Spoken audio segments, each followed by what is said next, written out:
कबीर नौबत आपनी और दिन दस लो बजाए नौबत।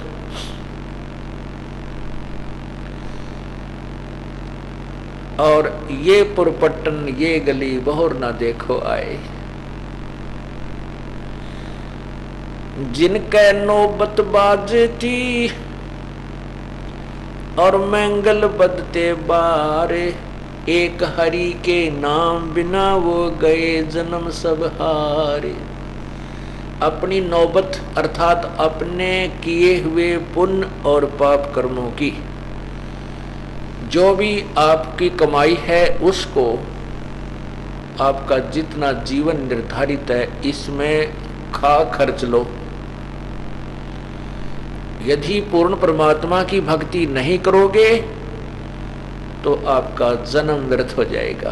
क्या बताते हैं कि जिन राजा लोगों के नौबत बाजा करती थी वो ठाठ बाट थे, चारों तरफ उनकी जय जयकार हो रही थी और राजा लोग अपनी महिमा दिखाने के लिए हाथियों को अपने किलों के बाहर बांधते थे, लंबी कतार लगा देते थे। इससे देखने वालों को ये पता होता था कि इस राजा के पास कितनी शक्ति है, जिसके पास सैकड़ों हजारों हाथी बंधे हुए हैं तो कितना शक्तिशाली है। तो क्या बताते हैं कि जिनके नौबत बाजती और मंगल बंधते बारे, मंगल माने हाथी, एक हरि के नाम बिना वो गए जन्म सब हारे। अब अपने पुण्य कर्मों से राजा बना और राजा जितना समय तक उसका राज्य लिखा था उतने वर्ष रहा, उसके बाद या तो किसी राजा ने चढ़ाई कर दी या मृत्यु को प्राप्त हो गया या उसके पुत्र ने उसे राज स्वयं ही छीन लिया, जैसे औरंगजेब का प्रमाण है जिसने अपने पिता शाहजहां को कैद में डाल दिया और स्वयं राजा बन बैठा।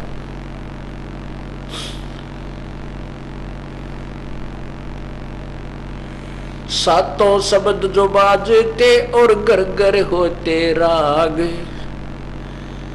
ते मंदिर खाली पड़े इब बसन लगे कागे।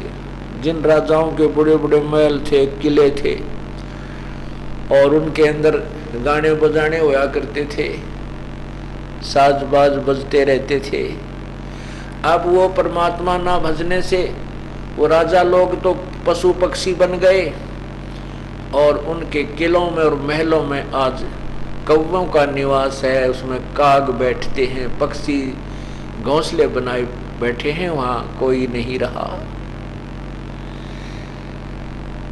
सातों शब्द जो बाजते और घर घर होते राग, ते मंदिर खाली पड़े इब बसन लागे कागे। कबीर थोड़ा जीवना ये मंडे बहुत मंडान, सभी उबा पंथ शेर ये राव रंग सुल्तान। कबीर एक दिन ऐसा होएगा सबसे पड़े बिछो, राजा रण छत्रपति ही सावधान क्यों न होए। परमात्मा कहते जीवन तो थोड़ा सा है और मांडे बहुत मंडान, अर्थात योजना पता नहीं कितनी लंबी लंबी बनाए बैठे हो।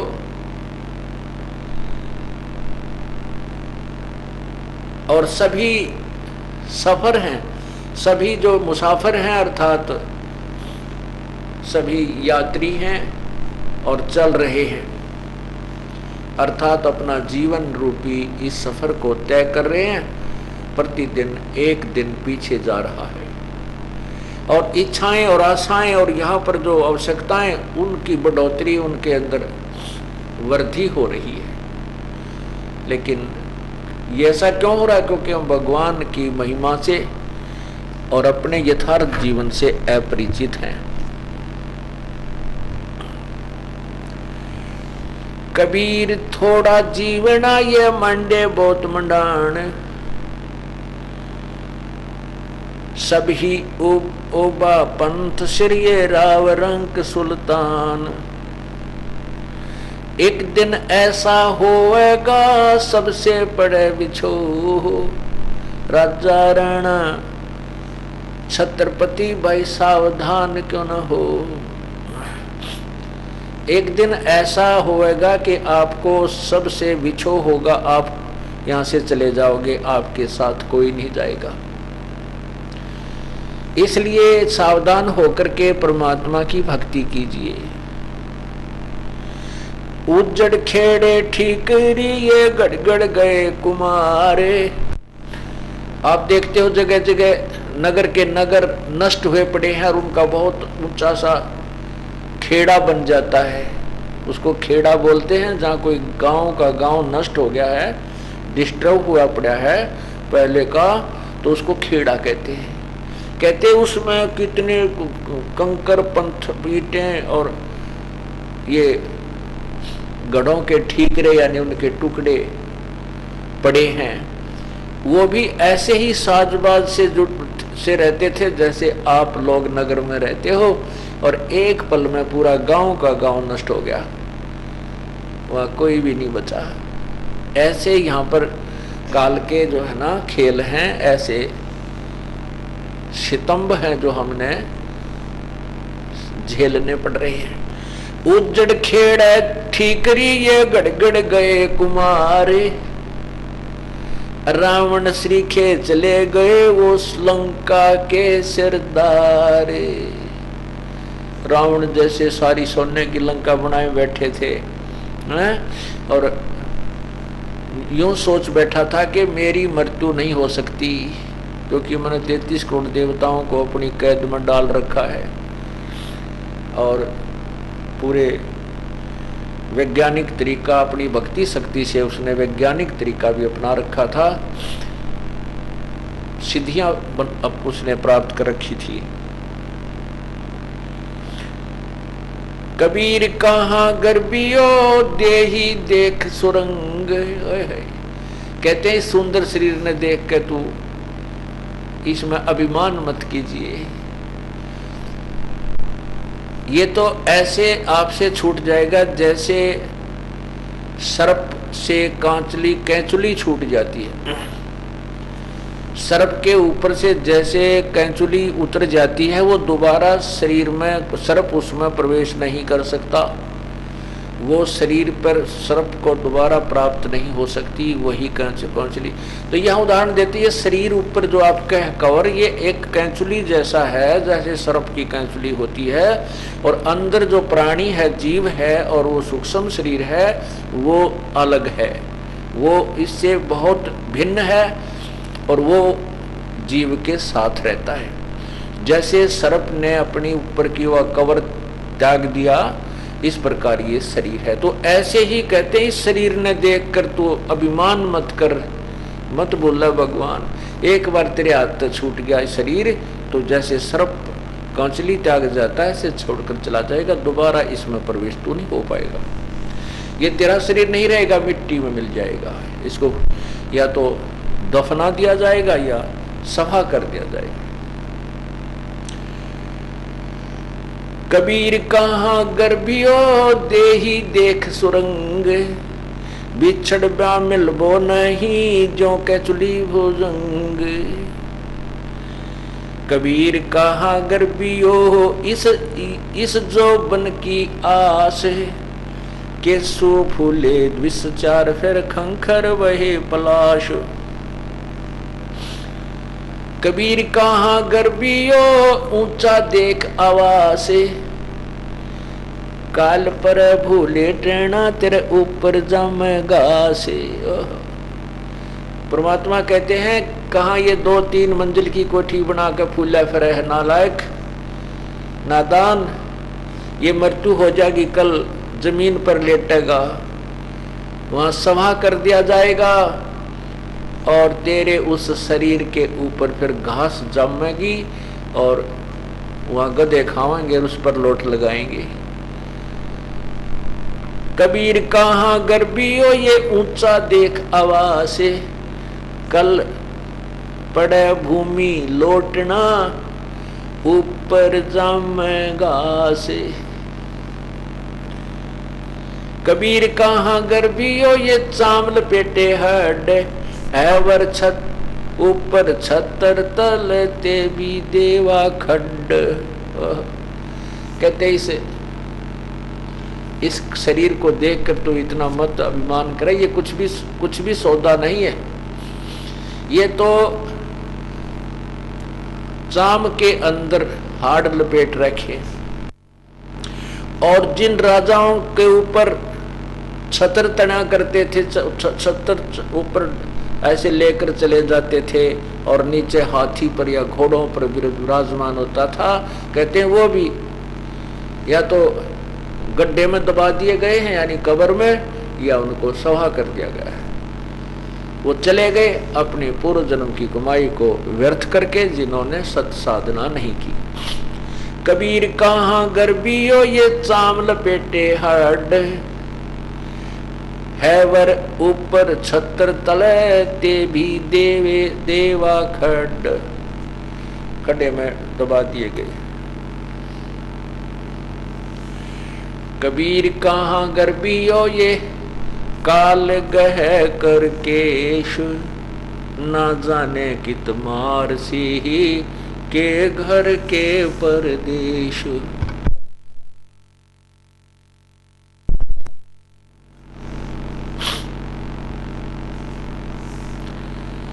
कबीर कहाँ गर्भियो यो काल गह करके से। कहते हैं परमात्मा कबीर परमेश्वर कह रहे हैं कि क्यों फूला फिर है नादान, यो काल तेरे बाल पकड़ कर घसीट कर ले जाएगा, और ना बेरा कहाँ मारेगा, घर मारेगा या कि प्रदेश में तेरे हाथ खंडेंगे। एक्सीडेंट हो जाता है अपने निवास से 200 किलोमीटर की दूर, 1000 किलोमीटर की दूरी पे, और वहाँ पता नहीं कहाँ टुकड़े टुकड़े हुआ पड़ा होता है ये प्राणी। तो परमात्मा कहते हैं भूला मत भगवान को। कबीर कहाँ गर्भियो यो काल गह करकेश, ना जाने कि तुम्हारेगा भाई के घर के परदेश।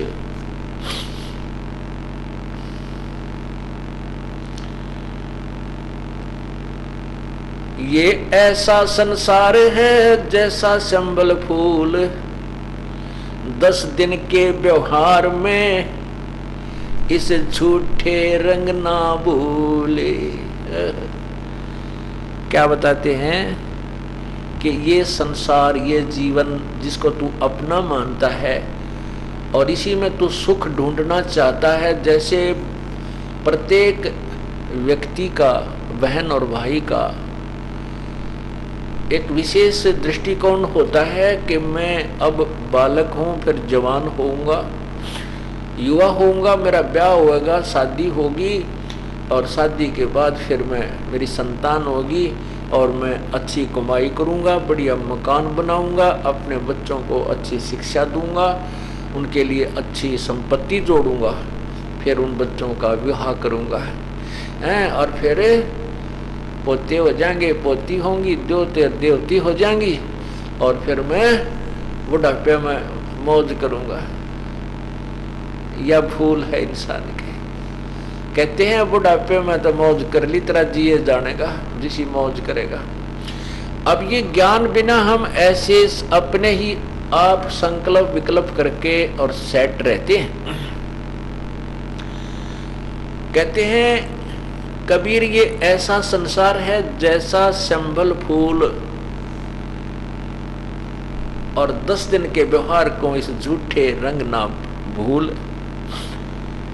सुवै संबल से या लगे डोडे ढूंढे। एक सुआ होता है, सुआ कहते हैं तोते को, और एक संभल का वृक्ष होता है, वो छोटा सा जब होता है और परिपक्व होता है, उसके बढ़िया बढ़िया पत्ते होते हैं, सुंदर हरा भरा रहता है, और उसके फल इतने सुंदर फूल, और फिर फल ऐसे लगते हैं जैसे बहुत ही अच्छा कोई खाद्य फल हो, लेकिन उसके फल में, संभल के वृक्ष के फल में रुई होती है। उसमें रुई होती है, जैसे डोडे, आँख के डोडों में कपास टाइप होती है, रुई होती है, ऐसे ही वो संभल के पेड़ में वो उसको वो फल इतने अच्छे लगते हैं और बड़े पीले पीले हो जाते हैं। तो तोता ये सोचकर कि जब इस पेड़ को फल लगेंगे मैं फल आहार करूंगा, बड़े अच्छे फल हैं इसके, बहुत अच्छा हरा भरा वृक्ष है। और जब वो फल परिपक्व हुए और तोते ने मारी चोंच आछी जचा के बढ़िया, क्योंकि उसको सोचकर ये फल बहुत मीठा मिलेगा, क्योंकि वो परिपक्व हो चुका था। जो ही तोते ने चोंच मारी दबा के और वह रुई फंस गई उसके मुंह में, जान बचानी मुश्किल हो गई। वो खाद्य पदार्थ नहीं था, वो जो वस्तु वो सोच रहा था वो नहीं थी।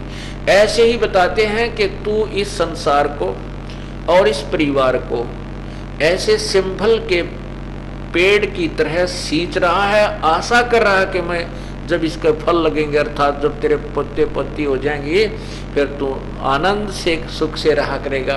कहते फिर तो सुख तो रह लिया, तेरा जिए जानेगा। और ये ना 2-3 बुढ़िया तो पूछ लियो बुजुर्गों से, उनकी लाके बन रही है। एक वक्त बना हमारा अच्छा अधिकारी रिटायर हुआ,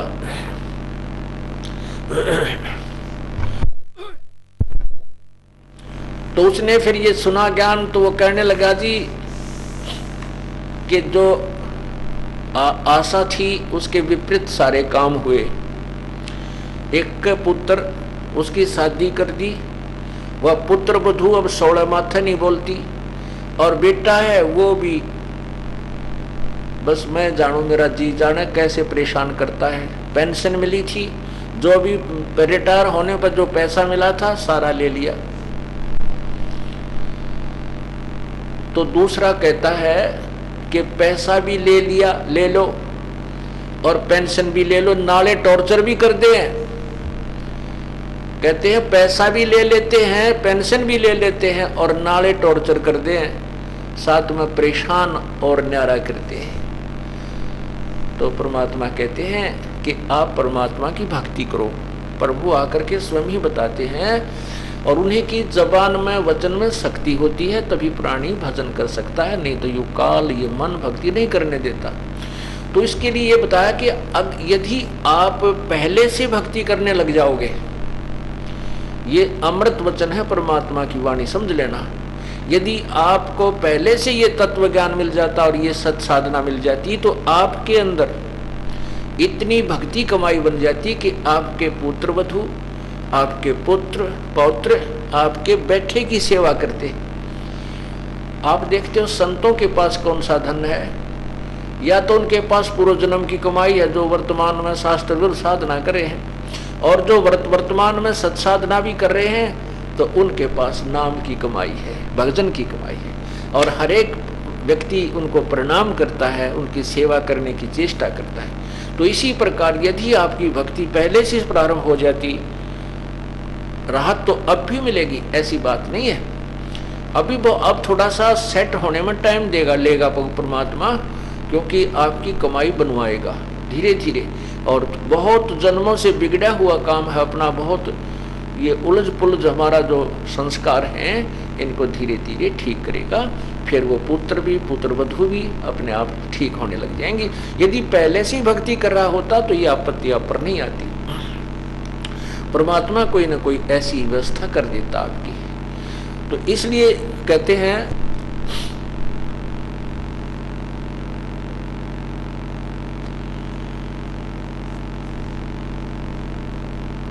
कर साहेब की बंदगी उस साईं को ढूंढे, शिव सुए सिंबल से या फिर लागे डोडे ढूंढे। उस परमात्मा की भक्ति कर और उसी परमात्मा की खोज कर, पूर्ण परमात्मा की, और नहीं तो जो संसारिक कार्य क्रियाएं तो केवल यही नहीं, इन्हीं को करके अपना जीवन व्यर्थ कर रहा है। ये तो उस तोते जैसा हालत आपकी ऐसी हालत होगी कि जिस परिवार में तू सुख ढूंढना चाहता है? नहीं। हाँ, इस परिवार में तब सुख हो सकता, सब परिवार को आप नाम पर लगा लीजिए। कोशिश कीजिए कि आपके बच्चे भी, आपके पुत्र वधू भी, बेटियां भी, माता पिता भी परमात्मा के चरणों में आ जाए, उनका जीवन सफल हो जाए। और किसी कारण से ये वो नहीं मानते हैं तो आप अपनी क्रिया को मत त्यागिए। वो परमात्मा कहते हैं, अपनी करनी पावेंगे क्या पिता के पूत, हिरण्यकशिपु तो हार गया और प्रहलाद भक्त अनुभूत। पिताजी नहीं माने। प्रहलाद ने बहुत समझाया था, पिताजी आप गलत साधना कर रहे हो और करवा रहे हो, आपके नाम से मोक्ष नहीं हो सकता, मोक्ष तो परमात्मा की भक्ति से ही होगा। इसी कारण से हिरण्यकशिपु अपने पुत्र का शत्रु बन गया और बहुत ज्यादा तंग किया उसको, बहुत ज्यादा परेशानियां दी, बहुत बार मारने की कुचेष्टा की, लेकिन प्रभु ने पल पल में रक्षा की। अंत में हिरण्यकशिपु को मार दिया गया भगवान के द्वारा और प्रहलाद भक्त को सुरक्षित रखा।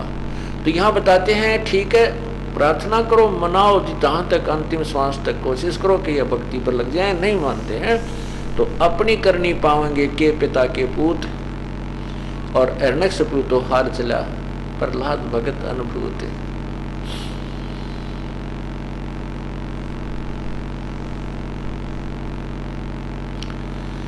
इस झूठे सुख को सुख कहे ये मान रहा मन मोद, ये सकल चबीना काल का भाई कुछ मुख में कुछ गोद।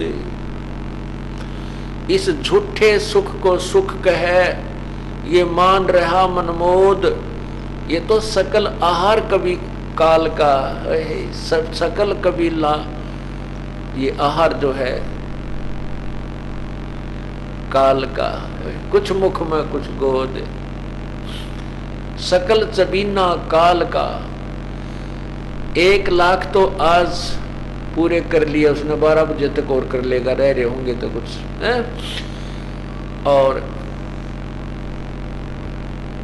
बाकियों की तैयारी है, उनको गोदी में लिए हुए है, ये तेरा बेटा है, जैसे बच्चे को बलो के रखते हैं, गोदी में खिलाते हैं, कहते हैं झूठे सुख को सुख है ये मान रहा मनमोद, इसी को खुशी सुख मान रहा है यहाँ इस काल के जाल में, बलि के बकरे की तरह, काल के कसाई के बकरे की तरह बंधा हुआ इसकी जेल में। और ये तो सकल चबीना काल का, होय होय, कुछ मुख में कुछ तो खा लिया आज और बाकियों की कल तैयारी है, उनको शेष को यहाँ पर बाकी जो बचे हैं उनको बलो रखा है, ये तेरा बेटा है या तेरी बेटी है या तेरी कार है या तेरी कोठी है, इस लालच में ये यहाँ रहा रहे और प्रतिदिन इसका आहार बनता रहे।